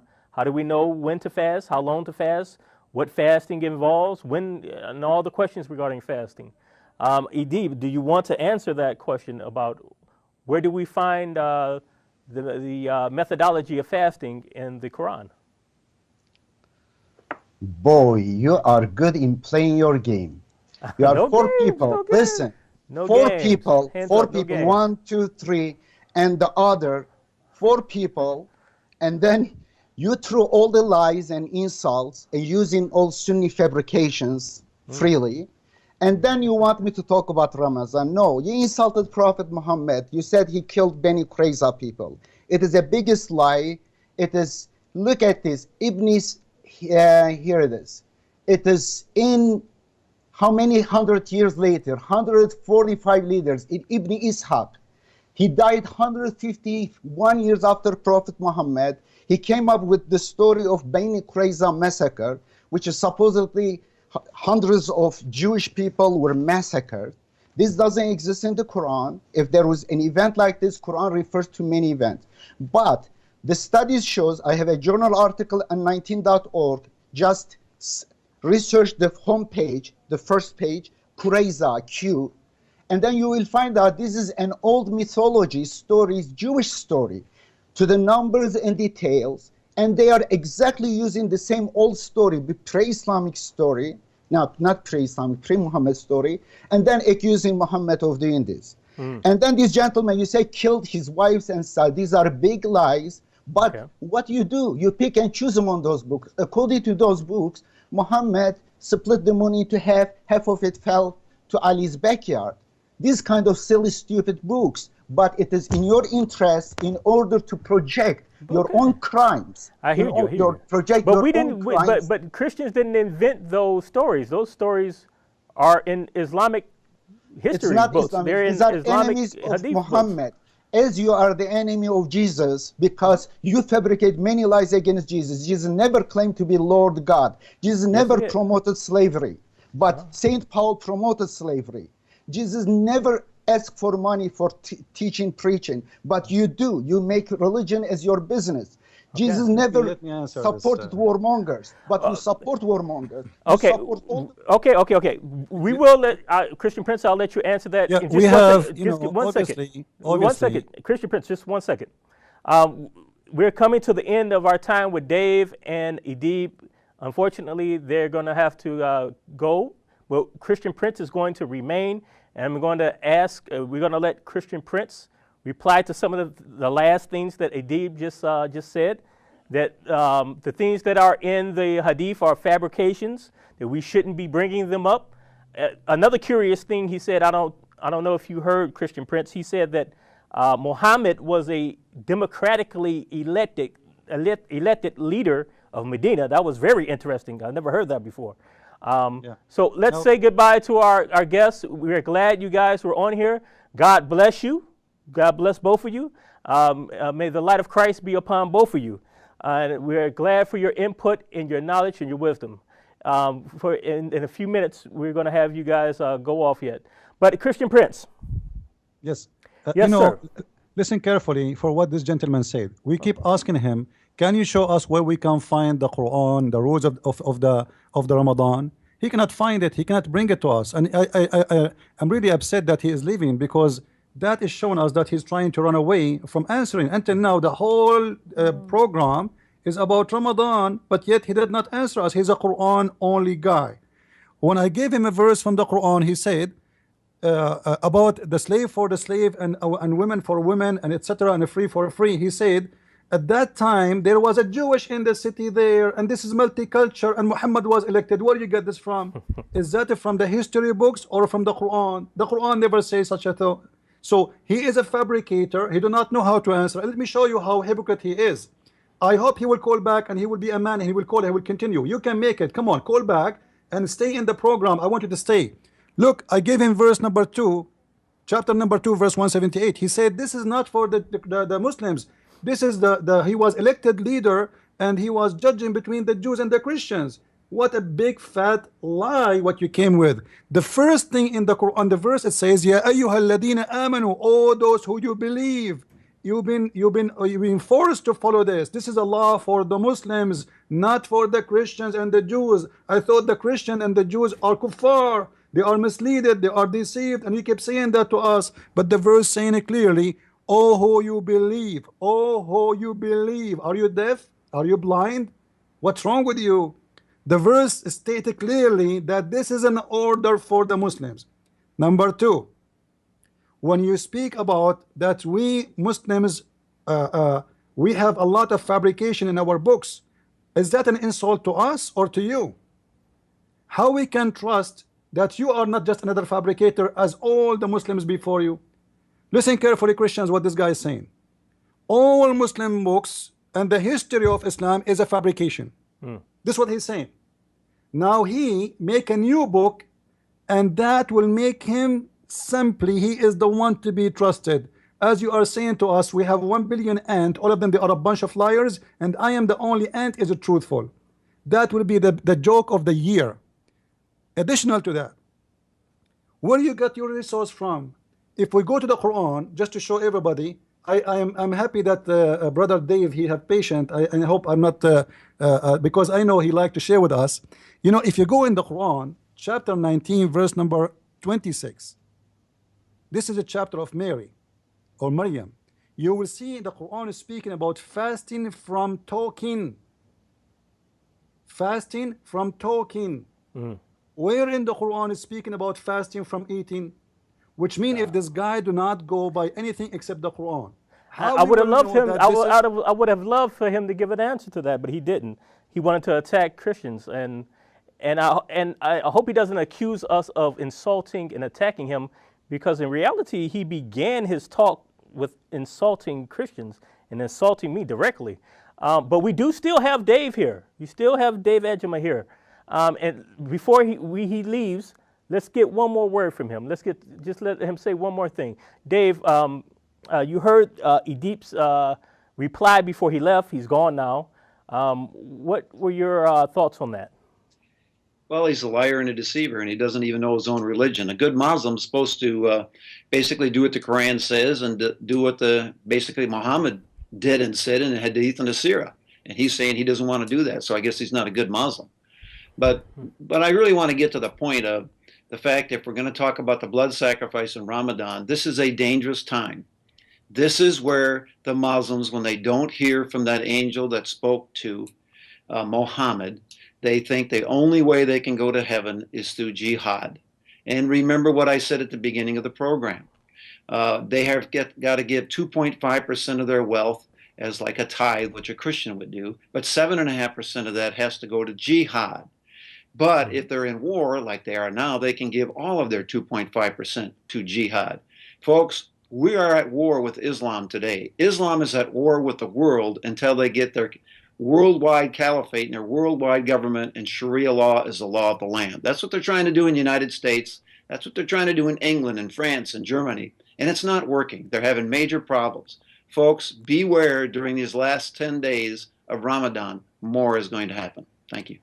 I hope not. I hope that prediction is wrong. But unfortunately, we do know that these last 10 days are a time when the Muslim is told by Islam they have to strive, especially to catch the night of power, when the sacred tablet supposedly came down from Allah to the lower heaven where the angels are, and then the angel brought it down to Muhammad. This night supposedly is supposed to be better than 1,000 months, where any deed that you do for Allah is like you did it for 83 years. So if you were to be mujahideen and you blow yourself up, it's like you blew yourself up every year for 83 years. You receive all these good deeds so you can enter Jannah. This is, I don't understand. I don't understand how anyone can live with that type of teaching and not have their soul and their consciousness be bothered by them. Now, Could I inject one thing? yes, you can. Muslims out there, read the Bible, because most Muslims don't know anything about Christianity except what they see in movies and TV and so forth and music. But read the Bible and find out how many there were prophecies that were going to happen in the future. There's hundreds and thousands of them that occurred in Jesus Christ alone. Yes. There's none of that in Islam. So the very fact, if you're a mathematical person, what's the probability of all these prophecies in the Old Testament coming true in the New Testament? It's infinitesimal. I mean, it's like 10 to the 27th power. It's like, it's got to be true simply because of all these prophecies that were prophesied in the Old Testament occurred in the New Testament, some in the Old Testament. There's none of that in the Quran and the Hadith and the Sirah. And when he says that Muhammad was a good man, he was a pedophile. He married a 6-year-old girl. He consummated the marriage at 9. He killed people. When he went back to Mecca, when they wouldn't serve him and accept him, he killed, what, 600 or 700 Jews with his then 12-year-old wife. So, folks, just study the scripture, pray, and if you hear from Allah, ask to hear from the God of Abraham, Isaac, and Jacob. He'll speak to you. He'll talk to you. My good friend Kamal Salim, that's what he did. And God spoke to him direct, and he is now Christian. And he speaks out vehemently against Islamic faith. Even though he loves the Muslims, he wants them to come to the Lord. And that's my goal as well. I want them to come to the Lord. But if they're going to come over here and fight and kill and rape, I will fight back. Amen, amen. Now, I'm a prior military guy, so that's kind of going to be my attitude. And I think that's the way America's starting to see this now, is we have to stop the refugees from coming in the United States for civilization jihad. Amen. Now, we have 5 more minutes before we go to a break. And Christian Prince, I hope you're still there. I just wanted to ask you, since the topic is Ramadan and the human blood sacrifice, according to our Muslim guest who is no longer here, Muhammad was a democratically elected leader. So does that mean that Islam is compatible with democracy? And if we instill if we had a Muslim president of the United States of America, he would rule with democracy and fairness and equal votes for people of all religions and faiths. You know, this guy, he come with everything which will make him look good, but he cannot prove anything of what he said. Like as an example, when he said that Muhammad was an elected leader of a multicultural community, where he get this from? He reject all Islamic history books, but yet he come with something coming from history, not from the Quran. And if you ask him where this coming from, he will hit the door with his foot and he will run like a child. Now, I want to say first thank you to Brother David, and I understand that he was he's a former congressman too, right? Yes. If I'm not mistaken. So he lived the politics, and he know how the politics atmosphere come with. So I'm glad that he is not politically correct, because usually when you speak about politics, you speak about people say things not what they should say, you know. But this brother here is a great person who say things as it is, and I'm happy to have him with us. Amen. And we need all of us as a Christians. It's military also. Some people, they might say, I was very tough on this man. We need to be tough, because the truth have to be told as it is. Stop putting makeup on things. Things have to be told as it is. If the shirt of Mr. Dave is yellow, I have to say it's yellow. I cannot say it's red. That is not right. Wrong is wrong, right is right. So this is the first thing we need to do. Now, what he said about his democracy, the Quran say clearly that wherever the prophet he give you, you obey, and wherever the prophet he forbid you, you forbid. Yes. So where is democracy? He's not even asking them, can I do that? Should I do that? Even the prayer the Muslims they do, like if we ask this Turkish guy, where you learned how to pray? Is it in the Quran? No. No. Where in the Quran it says pray 5 times? It does not say in the Quran says pray only 3 times. If we ask him how to do ablution, is it in the Quran? He do not know.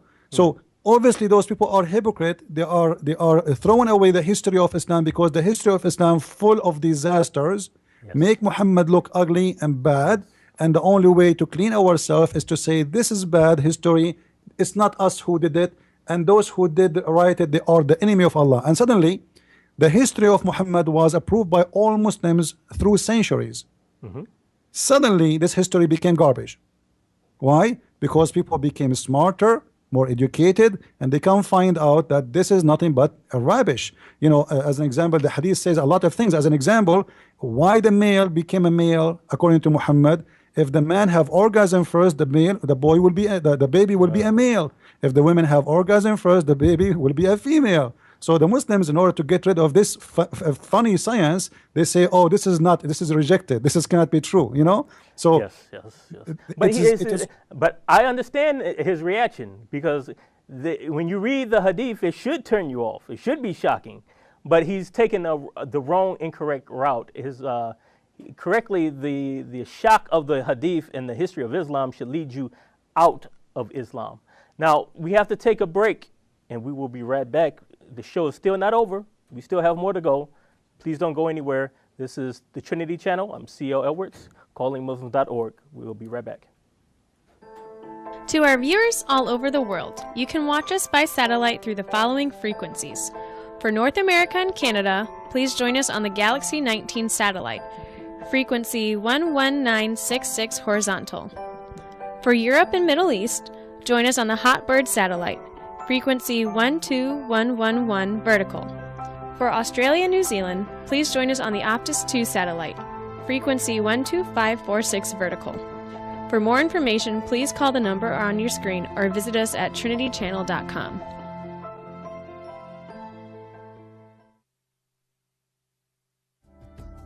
You can now watch ABN and the Trinity Channel on your iPhone and iPad. Search for ABN Sat in the App Store. You can watch all the following channels: the Arabic Channel, the English Trinity Channel, the Worship Channel, the Surah Channel, the Kurdish Channel, the Al-Quddus Channel, the Prayer Channel, and a special channel for Europe and the Middle East. For more information, please call the number on your screen or visit us at trinitychannel.com. ABN viewers, to watch free reruns of our marathon shows, apologetic shows, and English programs, go to www.youtube.com and type Trinity Channel. Here at ABN, we make it easier for viewers like you to watch programs. For more information, call us at 248-416-1300. Yes, and welcome back to the Trinity Channel. You are viewing us either through satellite, you're viewing us through live stream. You have the app downloaded. If you don't have the app downloaded, what are you doing? You need to download it. We are here, and I'm your guest, C.L. Edwards of callingmuslims.org, and we've had a very lively, very in-depth conversation.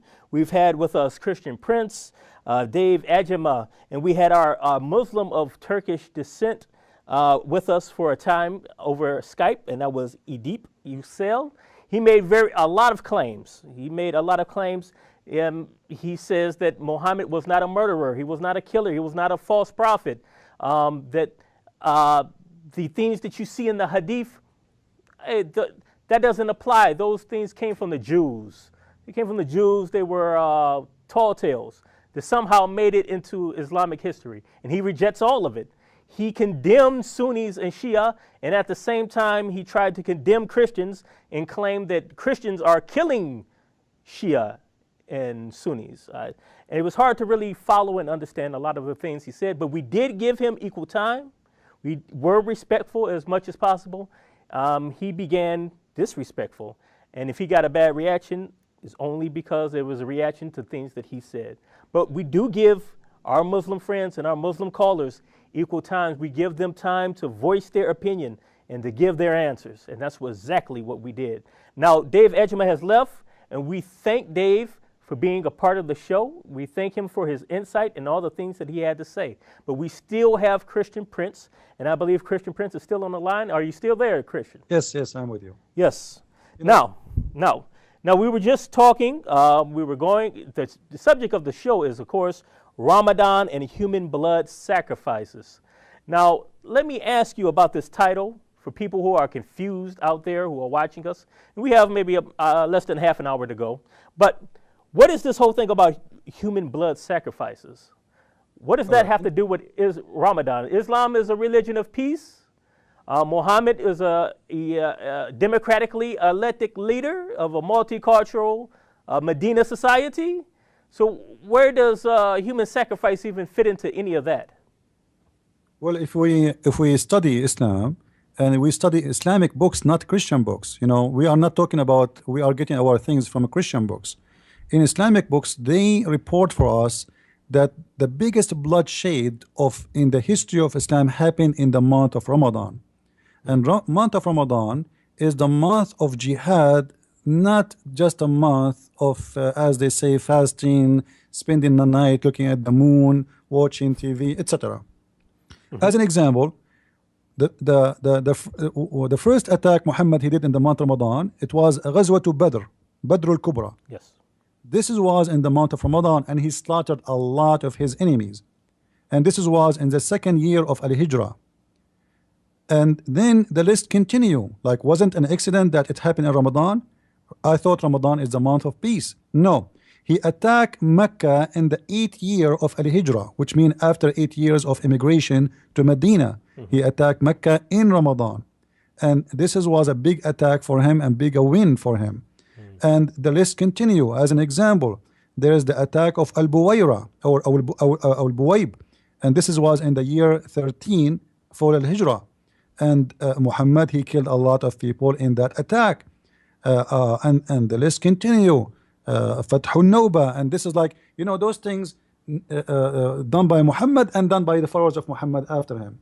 Always the month of Ramadan. Actually, the last war we remember, it was in the month of Ramadan, a big war, if we can remember. It was the war of 1973 against Israel. Yes. All the Muslim countries, they gather together and they attack Israel in the month of Ramadan. So the month of Ramadan specifically always present bloodshed and killing, and it's a mercy for the Muslims to each other. However, it's a bloodshed for the non-Muslims.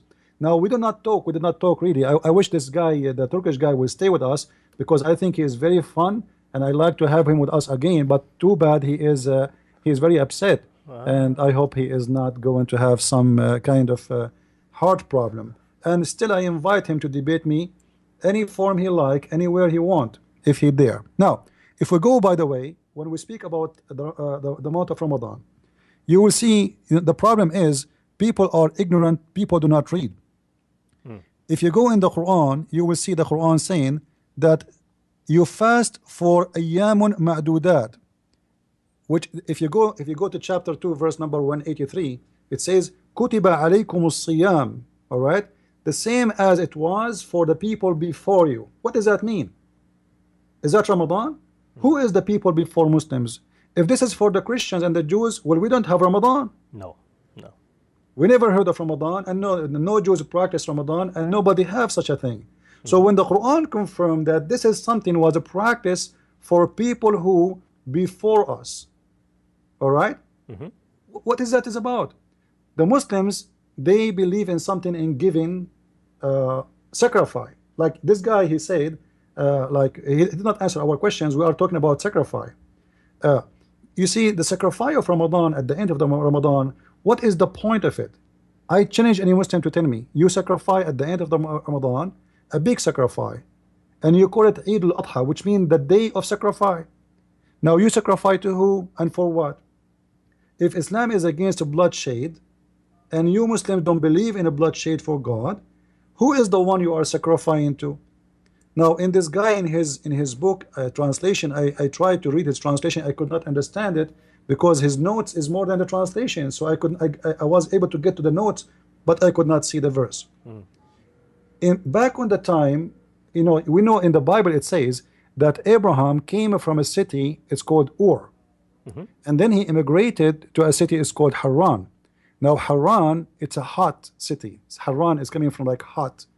It's a place of like hot place. Now the people of Haran, every year they have a problem that their god, the god of the moon, disappear, and that is almost in the third part of March. The moon disappear, and that because of due to like let us say movement of stars and etc. So they cannot see the moon clear, and that make them worry about their moon is not coming back. So they decide to fast every year in a certain time for 30 days. And that was Ramadan. Ramadan is the fasting of the pagan people who believe in the moon god, and they are worried about he will not come back. So they celebrate at the end of the month when the moon come back. And then they move to the city of that they have a certain place to celebrate the coming back of the moon. Ramadan as a month, the name as it is, it was not really what Muhammad is following. It was the tradition of those Sabian from the town of Harran.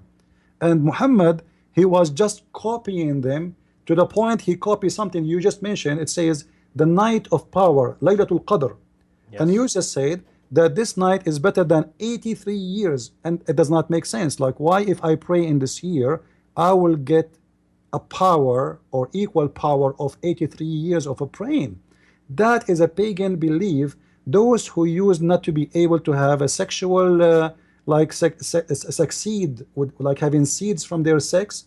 Somebody he cannot have kids, somebody he cannot succeed with something, he fast in that night, and that night is equal because the moon will be coming back and ready to get from you your request, and the god of the moon. And then we fast in this night and we pray all night for the god of the moon, and then that will grant us all the things we want, to the point this night is called the night of power, the night of amazing things to happen. If you think about it, does it make sense? This night is the same. Actually, if we ask Muslims which night is the night of Al-Qadr, not even one knows. In the book of Hadith, it says that there's 46 say about which date is the date of Al-Qadr. That's funny, because if there's 46 days, 46 says about it, and the month is 30 days, that means the says about the date is more than the days of the month. This is how much confused the Muslims, they do not know even which night is this night. So those people, in order to present themselves to the moon god, they used to give sacrifice, and this god will grant them a lot of grant, like you want to have good fruits from your trees, you want to have good we know the god Baal, the god of fertilizing, the god of fertility. So those people, they worship the moon god, the sky gods, for they grant them their request. And this is what Muhammad told them. Muhammad, he said in the hadith, if a man he pray to Allah in this night, Allah will forgive the past sin and the coming sin. And this is very funny, and it's not fair. Just because I pray this night, my sin in the past and my coming sin is forgiven, so you are encouraging me to do more sin, and you are asking me to do all kind of sin, and in the same time it does not make sense, because then why I need to pray anymore? If one night is equal to 83 years, listen carefully. Yes. If one night prayer is equal to 83 years, it means I do not need to pray for the coming 83 years. So why you are asking me to pray five times a day? I pray just one night, and this is better than all. And you know what? I will pray this night once a year. 83 years, every year I will make in one night prayer. So if you live, let us get a calculator. I don't know if you are good in mathematics. if we calculate, let us say I will live for 60 years. Okay. And then each night I pray from Laylatul al-Qadr is going to be equal to 83 years. That will be 83 x 60. That means I will pray in my life 4,980 days. The 83 prayer, 60 prayer, sorry, will be equal to 4,980 years. Yes. That's madness. You know? Either Muhammad was exaggerating. There's no need to wake up for Fajr. Who wants to wake up in the morning to pray Fajr? Who wants to stay out? Yeah. What for? What for? Just to pray once a year. Pray once a year, and for the coming 60 years, that will be equal almost to 5,000 years of a prayer. So what the point of all of Islam and the Hajj? And what the Hajj for? If Allah forgive me my past and my coming sin, what the Hajj for? What is the bridge over hell for? Yeah, well, everything is gone. There's no need actually, you know. So Muhammad is copying the pagans, and this is a pagan ritual. And actually, there's a hadith where Muhammad, once he was walking between the Jews, and he saw a bunch of Jews, and he said to them, why you are not eating? They said, today we are fasting. They said, this is what? They said, this is the day where Moses was delivered from the Pharaoh. So Muhammad, he said, you know what? If Moses fasted, we better to fast it more than you, because Moses belonged to us more than he belonged to you. And he start fasting Ashura. Then he come with a new fasting, you know, because Muhammad, he don't have religion. He trying to build a religion, trying to copy. So he come with the fasting, a new fasting. It's called the fast of David. And then he said to his followers, we should fast the fast of David, and that is 2 days we fast and 1 day we eat, or 3 days. Now, what is the fast of David, and why you are copying, and what happened to it? The Muslim, they say the fasting of Ashura and the fasting of David is abrogated by the fasting of Ramadan. If Ramadan is so important to the point even Allah, he sent the Quran in Ramadan, why Muhammad is trying to find a day to fast in? Why Allah did not tell him from the beginning, you know what, this is a day you should fast? In the Quran chapter 2 verse 184, it says the days of fasting is ayyamun ma'dudat, few days, not 30, not a month. That what you just said makes perfect sense. If Muhammad received his first encounter during the month of Ramadan, he received the first verses of the Quran during the month of Ramadan, wouldn't he have just set that date from the beginning? We're going to fast Ramadan. Anything. And there is no fasting in the Quran, you know. The Quran never speak about fasting from food, as you see. And even it says ayyamun ma'dudat, which means a few days. Few days in Arabic, it have to be between 3 to 9. It cannot be 10. It cannot be ma'dudat. It means you can count them by your fingers. You know what I mean? This is what ma'dudat mean. You can count them by your hand. So if this is what the Quran is saying, where do you come with the month of 30 days? This is not in the Quran. This is from the Sabi'an. Muhammad, he practiced. Muhammad always, he copy from others. He liked the ideas. He adopt the ideas. And there is tons of hadith and tons of stories. Now, as long the Quran mentioned that Mary, she was told to fast, you know, the verse in the Quran in chapter 19 verse 26, the Quran says that eat and drink. And if somebody asks you, says, I'm fasting. From what? From talking. So according to the Quran, fasting is fasting from talking. It's not fasting from eating. But this guy, the Turkish guy, he was with us, he said, I don't follow the hadith, I follow only the Quran. Okay, show me where in the Quran it says you fast from eating. It doesn't say that. The Quran confirm only one kind of fasting. That is fasting from speaking. Yes. Which can be found in the Quran. And you see, the problem with Muslims, they get offended as soon you say to them the answer. They just he just call us all kind of names. Yes. You don't get offended, and he don't say like, you know what, I'm calling them liars, killers, thieves, corrupter, etc., etc.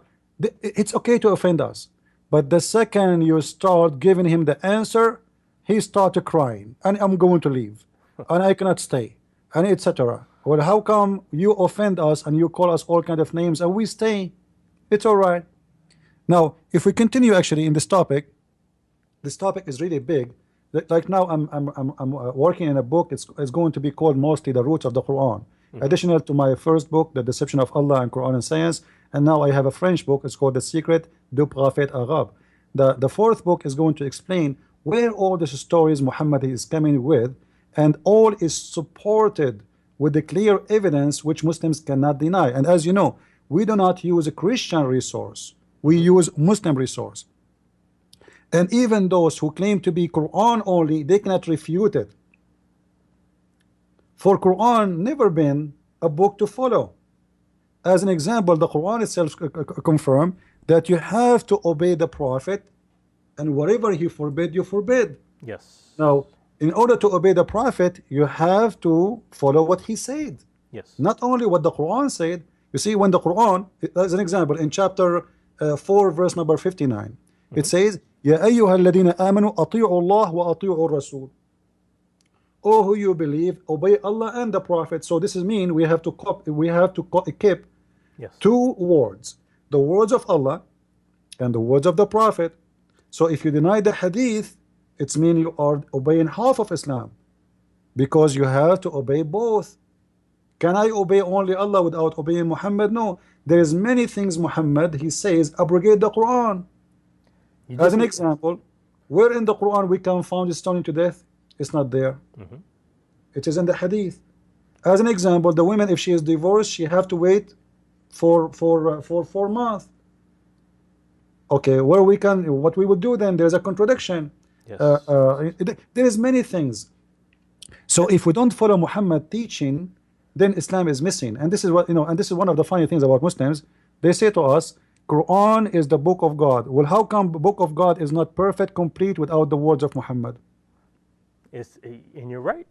And when you said that, you reminded me of another verse in the Quran that's after the one you just quoted in Surah 456. No, Surah 454. Allah supposedly says, "But no, they can have no faith until they make you, O Muhammad, judge in everything, and they find within themselves no dispute." Yes. Actually, the logic of Muslims they come with, it's always they are the one who pick up their cherries. So we are the people who corrupt our Bible. And by the way, when a Muslim he speak that Christians corrupt the Bible, I advise the Christians not to defend, because a Muslim, when he say that, he is attacking the Bible sent by Allah, not my Bible. So the Muslims is proving to us again that Allah cannot be God. Allah, he sent a book, it's called the Bible, and then he could not protect it. So what's my problem? Well, even this this Edip guy, according to Sunnism, the Sunnah is a wahi, it's a revelation, it's the second revelation, as you just told us. But this guy says the second revelation has been corrupted by Jews. He says that the hadith is written long after Muhammad. Well, the Quran you have is written when? It's written after. The oldest copy of the Quran the Muslims they have today is written 700 years after Muhammad, and nobody have any original copy of the Quran, not even one manuscript. The Muslim, they were so happy, if you remember, for Birmingham manuscript, which is 1 page, 2 sides, 1 page, and even that page it says very close to the Quran today, which means it's not the same. They don't have any manuscript, and each manuscript we find of the Quran contradict the other one. So when you say you don't follow the hadith but you accept a book written even after the hadith, do you have the original book? They say to you the original book, the older original book Muslims they have is right now in Turkey. According to Muslims, it is 300 years old after Muhammad. According to Muslims. According to scientists, 700 years. Not to cut you off, but we do have a caller, and we only have like maybe 5 minutes left in the program. So we want to let the caller make a statement or a question. And I believe his name is Kaz from New York. Yes, I'm a woman, but that's fine. Sorry. That's okay. I was just wondering, and I'm sorry if maybe this was already brought up. I'm not sure. Okay. But they talked about the Muslim man talked about the the Sunnis and the Shiites. Yes. And I was just wondering, I also heard of the Ahmadiyyan. I'm sorry if I'm mispronouncing that. But I was wondering if they all take this choice to do jihad, for lack of a better term, or terrorism, if they all fall under Ramadan. Fantastic show. Thank you. Love it, love it, love it. And I'll be quiet and just if anybody could briefly answer that for me. Thank you. CP, did you hear that question? I'm not sure what it was. The voice wasn't clear. Can you tell me? She said, you still there? Well, I know of 3 types of Muslim. Sunni, Shia, and Ahmadin. The last one I'm not saying correctly. But I'm wondering if they all subscribe to the thought during Ramadan besides fasting, but take the oath, so to speak, to commit jihad. Did that come across clearly? Yeah. Sure. Okay. You know what? First of all, there's no 3 kind of Muslims or 4 kind or 5 kind. All of them at the end of the day, they share the same ideology. You know, the coin have two faces, and that is because of the nature of the coin. You know, there is no coin have one face. So let us say Shia and Sunni, and then we say Ahmadiyya and this guy, and we make as many coins as we want, but the coin itself, all of it, it's based on the Quran. And the Quran stated clearly that jihad is a duty of every Muslim, and jihad can be done in many ways. Either for the one who can go and fight, he should go and fight, but the one who cannot go and fight, he should support the fight by his money, by his effort, by his donation. He has to give from his money, from his time, like you can arm a soldier. You cannot go to war, no problem. You are sick, no problem. You are old, no problem, but you have to donate money for those who can go for war. So everybody share in the jihad. Jihad is not a process for fighters only, it's for all. However, all those Muslims, they believe in jihad and they practice jihad, but all of them, they agree that we should practice taqiyya, which means in the front of the enemy who is strong, we play that we are nice until we get strong.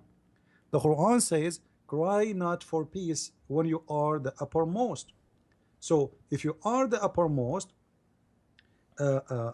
then you can break the peace agreement, and this is exactly what Muhammad he did. When he was weak, he he said, I'm a peaceful man, I don't want to fight anyone, etc. Yes, yes. But when he became strong, he came with the chapter of At-Tawbah. A chapter of At-Tawbah start with the Bara. Bara, what does that mean? I wash my hands from all the peace agreement I did with the non-Muslims, and now it is the time for us to attack them, like in chapter 47 verse number 35 says, cry not for peace unless you are the uppermost. So that is the rule of Islam. All of them, always they have to do jihad, not only Ramadan. Now we have another caller. We have another caller, and we got maybe 5 minutes left in the show, so let's try to squeeze this caller in with his question or comment. We have a Serge. Are you there? Yes, I am here. Thank you. Okay, you have a comment or question? A little comment, a quick one, just to say thanks for the show. It's a brilliant one and you're welcome. Fantastic one. And we look forward, personally, I look forward to have a show and Christian Prince back again. Maybe hopefully we'll find somebody to debate him. Yeah, that would be a great thing to see. I would want to see that show. Yes, and my question was, I would have asked the question to the Turkish descendant. I cannot pronounce his name properly, but unfortunately he left. It was about the Quran.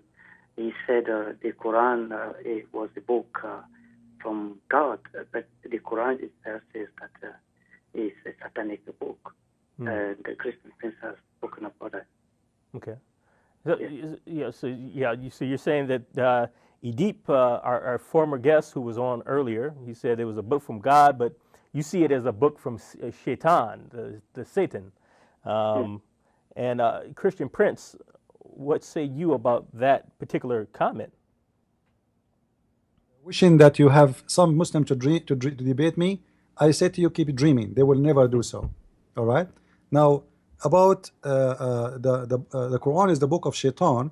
The Quran confirmed that. So if this guy, he is a Muslim Quran only, and the Quran says Allah will delete from the Quran the verses which is given by the Shaitan, how we will know which verses it is from the Quran, and how we will know that this verse itself is not made by the Shaitan? As long you are saying to me, Shaitan, and this is in chapter 22 verse number 52, Shaitan gave verses to Muhammad, and Muhammad recited the verses, and Muhammad did not notice, and he went home, and after 2 weeks, suddenly, angel, he came to him and he said, you know what, the verses you recited, it is from Shaitan. All right? Now what happened? Muhammad was playing hypocrite in front of the pagan like him, so he worshipped their idols, and he thought the believers will not see him. So when the news spread about him worshipping the idols, he decided to fix it, because a lot of people, they noticed that he is a hypocrite, he's a liar. So he said, oh, you know what, this is those verses I said when I was there, it's from Shaitan, and Allah will take them off. Now this is my challenge to the Muslims. Which verses Allah will take off? Chapter 22 verse 52 says, whatever Shaitan he gave Muhammad, we will take it off. How we will know which ones? Especially the Muslims, they memorize the verses in their heart. Allah will make all the Muslims forget the Quran? I thought the Quran is preserved. And how Allah accept such a thing to happen to his prophet, which is protected by Allah. You know, the Quran confirmed that Muhammad is protected from the Satan, and nobody can, like Shaitan, have no authority over Muhammad or even Muslims. And Muhammad in the Quran confirmed in chapter 15, I think 1542, confirm, it says, Inna ibadi laysa laka alayhum sultan. My followers, Allah saying, my followers, which mean the Muslims, you Shaitan, you have no authority upon them except those who follow thee. Which mean in order for Shaitan to give you satanic verses, you have to be a follower of Shaitan. Because the Quran confirms Shaitan have no authority, have no power over somebody. He follow Allah. So sounds like you need to tell me. To me. Yeah. It sounds like reason to me. But we've come to the end of the show. Unfortunately, we could probably go on another hour talking about this. But I hope you guys learned something from the show, whether you're Muslim, you're not Muslim. If you came in halfway through the show, you got here towards the end, this is a show that you need to go onto YouTube. You need to look up Trinity Channel, and you need to find the show once it's up. It'll probably be up later on tonight, if not tomorrow.